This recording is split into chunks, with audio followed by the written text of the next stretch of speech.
Welcome to Lessons we never thought we learned halfway. Semester 1 edition.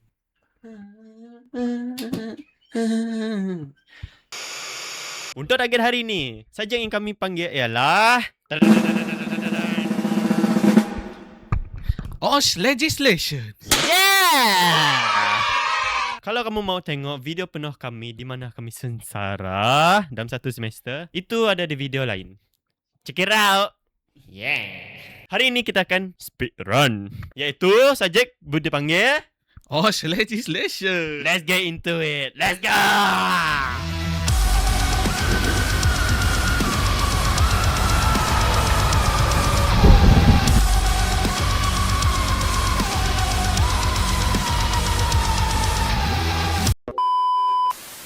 This subject covers the safety acts and regulations you must follow in the workplace. It essentially gives you the legal power to smack anyone who violates them. And you learn this power by studying this little pink book, OSHA 1994, Regulations and Orders. For your information, the college does not hand these out like candy. You gotta buy it yourself. You can buy it at a popular bookstore at Bintang Mega Mall for around 30 plus ringgit. This book is a double-edged sword. It tells you how to keep people safe and gives you the absolute power to tell managers what they can and cannot do. But if anything goes horribly wrong, this book also contains everything the government needs to put a massive legal target on your back. Learning this subject will torture you. You will lose your sanity, regain it for a brief lunch break, and then lose it again. You don't have to memorize it word for word, but you do have to understand all of it. If a company violates a regulation, you find the specific clause, point out their mistake, and fine them, imprison them, or both. Dealer's choice. Or rather, the judge's choice, because you're headed to court anyway. Sounds simple, right? No! Exactly. You can't just fine a company for failing to notify DOSH immediately when the actual problem is that they didn't provide any toilets for the workers. Those are two very different punishments. You have to hunt through the book, find the exact part, section, subsection, number, letter, and sub-letter they violated. An example of legal poetry.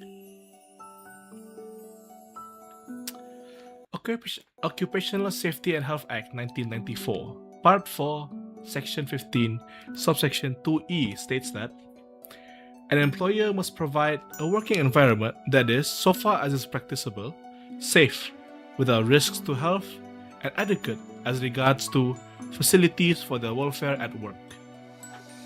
Which is legal speak for give your workers a clean, functioning toilet. Only after you find that exact line can you snitch on them to DOSH. Or you know, you could just tell them to build a toilet in the first place and save everyone a lawsuit. Basically, we are studying law, but with more hard hats. Let's talk about chlorine gas. Now, for our assignment, task 1, we had to pretend we were newly appointed safety and health officers at a company of our choice. Naturally, I invented a manufacturing company and named it the Yellow Gas Goodness, where my imaginary employees happily work with toxic chlorine gas. Our job was to write a massive compliance report for management. In my imaginary assessment, I found that the workers were complaining about headaches and dizziness. The chemical containers had 0 labels. The safety data sheet was completely outdated and only written in English, and the workshop was screaming at a deafening 88 decibels to 92 decibels. To figure out how illegal this was, we had to flip through the pink book countless times. We highlighted points and unhighlighted them because we got the wrong section and highlighted them again. Ultimately, the Yellow Gas Goodness broke 3 major rules. The first one being the OSH USIC Regulations 2000, which is the chemically stuff. And then the second one being the OSH Class Regulation 2013, which is the labeling stuff. And then finally, the OSH Noise Exposure Regulations 2019, which is the loud noises stuff. Now, if you get lost while trying to find these regulations, don't panic. The lecturers will guide you. That's what the classes are for anyways. Once the imaginary company feels guilty, you give them recommendations. How do we keep them safe without destroying company profits? Now for chemicals, throw some personal protective equipment, PPE at them, and provide them proper training. Update the SDS and translate it into multiple languages so everyone can actually read it. Now for the noise, maintain the machines so they stop rattling like a broken lawnmower. If that fails, restrict the area, slap some heavy-duty noise cancelling hearing protection on those workers, and call it a day. At the end of the report, you compile an OSH legal register. Should look like this. It's a neat little table summarizing who needs to comply with what, so management can read it without getting a migraine. And as for task 2, it's the exact same nightmare, just with different regulations turned into a presentation. Word of advice, read the rubric. I didn't. If this feels overwhelming, don't worry. So did we.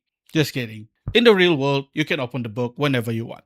Just remember the laws change, so you have to keep buying new books. Or just use the DOS website, because it's free, fast, and the internet exists.